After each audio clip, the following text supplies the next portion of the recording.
Olá, sejam todos bem-vindos ao nosso canal. Vamos ter agora um tempo estudando e meditando na palavra de Deus. É bom estar com Jesus, meditar em sua palavra. Vamos meditar um pouco, ter alguns minutos, poucos minutos, com a palavra, com a meditação, com o estudo, onde poderemos pensar em Deus e sermos enriquecidos em Jesus. Amém? Amém. Êxodo 3, do 1 ao 6. Moisés pastoreava o rebanho do seu sogro Jetro, que era sacerdote de Midian. Um dia levou o rebanho para o outro lado do deserto e chegou a Horebe, o monte de Deus. Ali o anjo do Senhor lhe apareceu numa chama de fogo que saiu do meio de uma sarça. Moisés viu que, embora a sarça estivesse em chamas, não era consumida pelo fogo. Que impressionante, pensou. Por que a sarça não se queima? Vou ver isso de perto. O Senhor viu que ele se aproximava para observar, e então, do meio da sarça, Deus o chamou. Moisés, Moisés. Eis-me aqui, respondeu ele. Então disse Deus, não se preocupe, tire as sandálias dos pés, pois o lugar em que você está é terra santa. Disse ainda, eu sou o Deus de seu pai, o Deus de Abraão, o Deus de Isaque, o Deus de Jacó. Então Moisés cobriu o rosto, pois teve medo de olhar para Deus.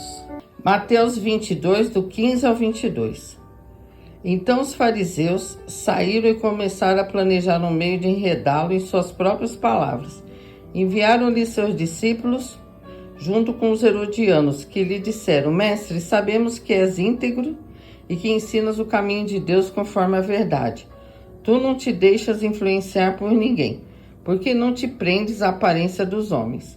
Dize-nos, pois, qual é a tua opinião? É certo pagar imposto a César ou não?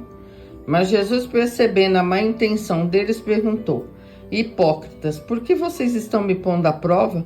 Mostrem-me a moeda usada para pagar o imposto. Eles lhes mostraram um denário, e ele lhes perguntou, de quem é esta imagem e essa inscrição? De César, responderam eles.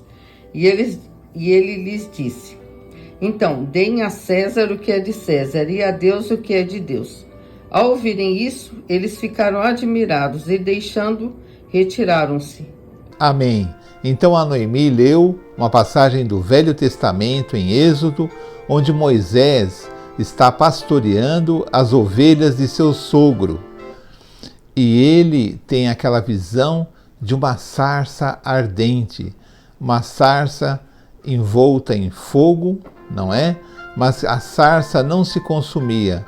E ele vendo aquele fenômeno, ele diz, que maravilhoso, que estranho.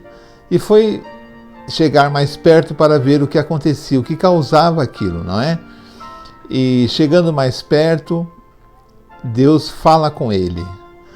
Moisés, Moisés, tira as sandálias, porque o lugar que pisas é um lugar santo.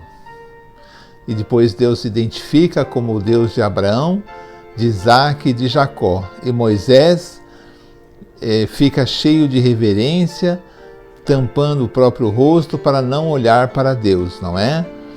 Então aquele fenômeno, enquanto Moisés trabalhava, pastoreava as ovelhas, fez com que Moisés chegasse perto daquele lugar, daquela sarça ardente, e lá ele tem um encontro com Deus. Mas o que nós aprendemos dessa passagem?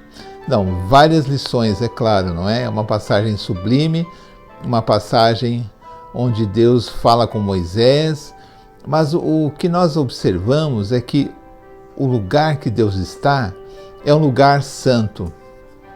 A retirada da sandália é uma forma de dizer que o que pisa o chão não deveria, o que pisa qualquer tipo de chão, não deveria pisar um solo santo, apenas o próprio pé de Moisés. Que as coisas do mundo deveriam ser deixadas fora daquele lugar. Ali era um lugar onde seriam tratadas as coisas de Deus, a mensagem de Deus. Deus se manifestava ali. Então, as sandálias não deveriam pisar aquele lugar santo. Entende? Porque ali é uma reverência. Ali é a presença de Deus. Ali Deus fala conosco. E ali Moisés se encontra com Deus e nem se atreve a olhar porque tinha medo de olhar para Deus, não é? Então é assim, o que eu aprendo nessa experiência? Que existem lugares, existem situações em que a minha reverência, o meu entendimento, deve entender que eu estou num lugar santo, que eu estou num lugar separado, onde nada tem a ver com o mundo, com as coisas do mundo, seja elas quais forem. Ali é um lugar santo, ali as coisas de Deus são tratadas. O nosso relacionamento com Deus ali é um lugar sagrado. Eu não preciso tirar o meu sapato, as minhas sandálias reais, mas quando eu estou assim, eu preciso deixar o mundo de fora. Eu preciso pensar no meu relacionamento, na minha vida com Deus, com o que é sagrado, a exemplo de Moisés, que tirou as sandálias e teve essa experiência com Deus. As coisas do mundo não devem estar ali naquele lugar santo. Ali é um lugar para Deus.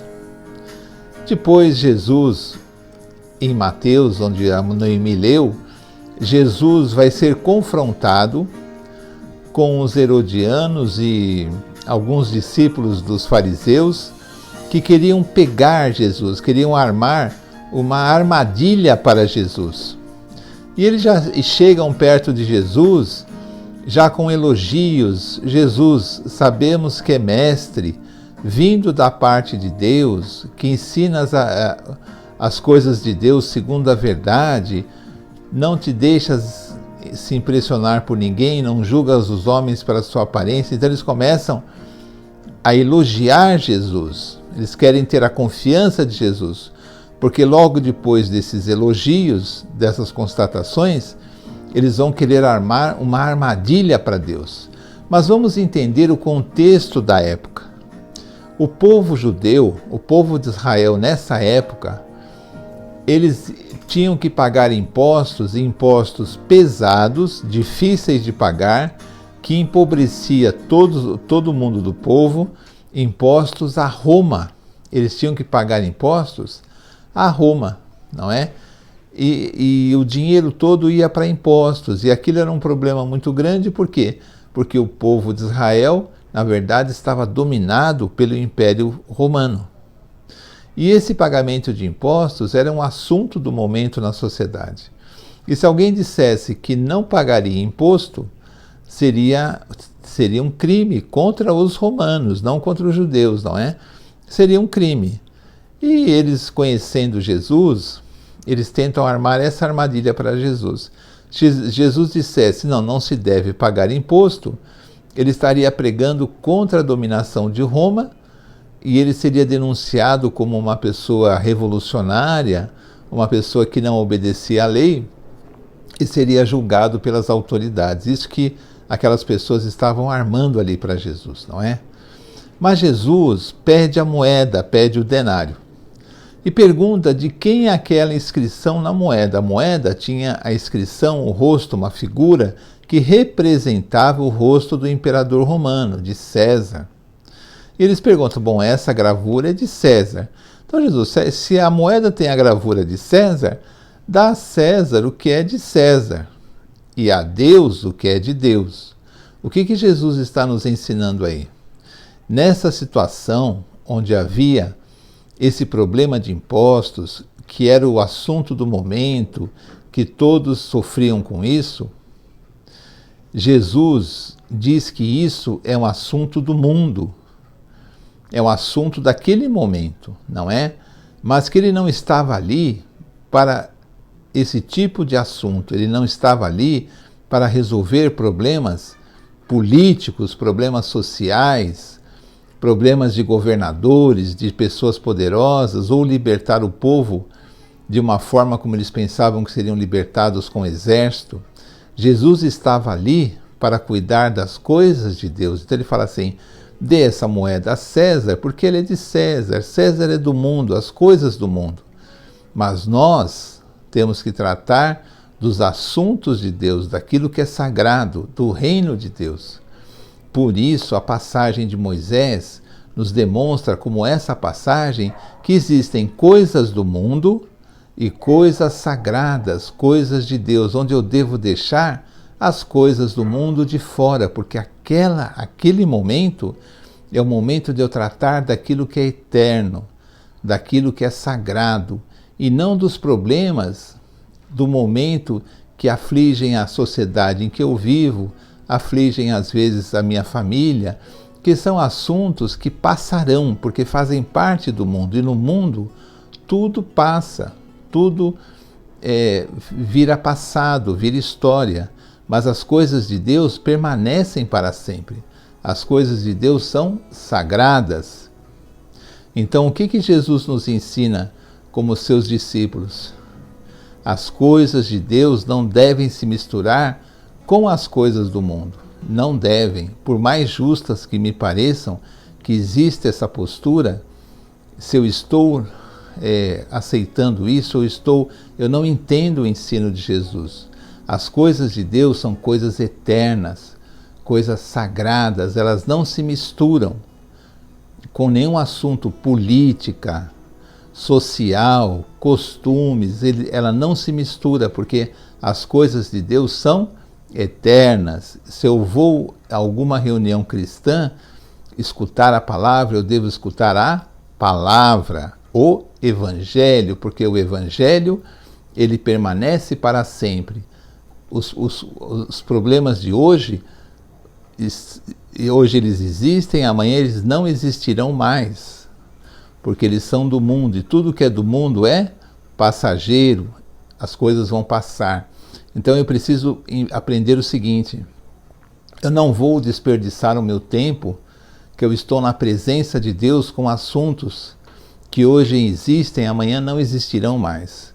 Eu vou ter reverência, eu vou adorar a Deus, aprender as coisas do reino de Deus que é eterno, vou pedir perdão pelos meus pecados, vou dedicar a minha vida e oferecer a minha vida a Deus, confessar os meus pecados, pedir para que Deus me dê forças para ter uma vida mais agradável a Ele, para que mude alguma coisa em mim que precisa ser mudado. Por quê? Porque é isso que eu devo fazer na presença de Deus, numa reunião cristã, ou numa reunião em casa, em alguma igreja, ou algum lugar de culto, seja a religião que for, porque as coisas de Deus são sagradas. As coisas de Deus não se misturam. E se eu estou num lugar que as pessoas fazem isso, eu devo pensar se eu devo continuar indo nesse lugar. Por quê? Porque eu preciso das coisas de Deus. Eu preciso tirar as minhas sandálias. Eu preciso deixar o mundo para fora. Não é? Se eu tenho problemas, eu levo em oração a Deus. Eu levo em oração a Deus. A minha oração com Deus, que Jesus ensinou que eu deveria fazer sozinho, num canto. Eu e Deus, eu orando. Ou orar com algumas pessoas, não é? Mas então, qual a lição que eu estou aprendendo? Que as coisas de Deus são sagradas, têm que ser reverenciadas, e eu devo pensar nisso. Na presença de Deus, eu estou na presença do Eterno, eu estou na presença do Senhor, das coisas eternas que jamais passarão. Amém? Vamos aprender. Amém.